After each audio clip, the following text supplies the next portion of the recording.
பூமரின் செல்ல பிராணிகள் இப்பொழுது நம்மிடம் வம்பிழுக்க போகின்றன. பார்த்து கொண்டே இருங்கள் என்னென்ன செய்கின்றன என்று காட்டி. உள்ளே நுழைய கூட விட மாட்டேங்குது. பாரு, பூமர் மாமா நாயை கட்டி வைங்கோ, வேலையை விட்டு நானும் வரேன். தூங்கிருச்சுன்னா டயர்டாயிடுச்சு. என்ன என்ன இவ்வளவு நேரம் டியூட்டி பார்த்தது இந்த சொமாட்டோ பையன் முதுகில் கட்டி ஓடி இருந்துச்சுன்னா சில நாய்கள் செய்யும் போல. அதை இதுதான் வம்புழுக்கும். நான் வச்சுக்கிறேன். ஓடிடு போயிருக்கு, வந்து பாயுது, ஓடிடு. இது வம்புழுக்கும். ஓடிடு, வந்துடாத. என்ன நடக்கும்னு தெரியாது.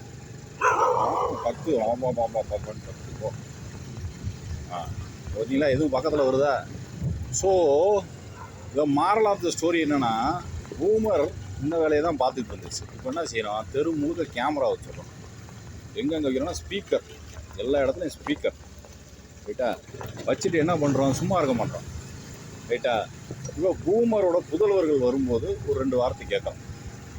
என்ன வார்த்தை கேட்குறோம்மா, என்ன வேலைக்கு போய்ட்டியா, கல்யாணம் ஆகிடுச்சா, எப்போ கல்யாணம் ஆகும், எப்போ வேலைக்கு போவ அப்படின்னு கேட்குறோம். அடுத்து என்ன கேட்குற, பின்னாடி வீங்கிருக்கு முன்னாடி வீங்கிருக்கு, பாடி ஷேவிங் பண்ணுறோம். என்ன அடுத்து என்ன பண்ணுறோம், அப்பா அம்மா காசியாக இருக்குவோம், இப்படி பாடி ஷேவிங் பண்ணுறோம்.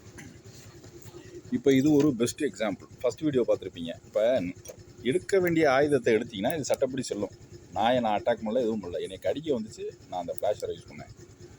ரைட்டா, அப்போ என்ன செய்யணும், இந்த அதுக்கு மேலே நம்மளை போலீஸ் பிடிச்சி போனால் என்ன போய் போடாங்க. அப்போ என்ன செய்கிறோம், பூமருக்கு இதே நிலமை தான். புரியுதா? பூமர் இப்போ பூமர்ன்றவன் சாதாரண ஆள் கிடையாது. ரைட்டா, ஊழ வேலைகள், இந்த 1000 வேலைகள் பார்க்கக்கூடிய ஆள் தான் பூமர். ஸோ நம்ம செய்ய வேண்டிய விஷயத்தை கரெக்டாக செஞ்சோம்னா பூமர் நம்மகிட்ட தலையிட மாட்டோம். இப்போ நான் எதுவும் பக்கத்தில் வந்துச்சா, நான் வரும்போதே ஓடுது, அந்த சவுண்டு அது ரெக்கக்னைஸ் பண்ணுது. ரைட்டா, உங்களுக்கே எரிச்சலாக இருக்கா நான் பண்ணுறது. ஸோ இதுதான், கொடுக்க வேண்டிய விதத்தில் யாருக்கும் கொடுத்தோம்னா நடக்க வேண்டிய விஷயம் தானாக நடக்கும். ஓகே.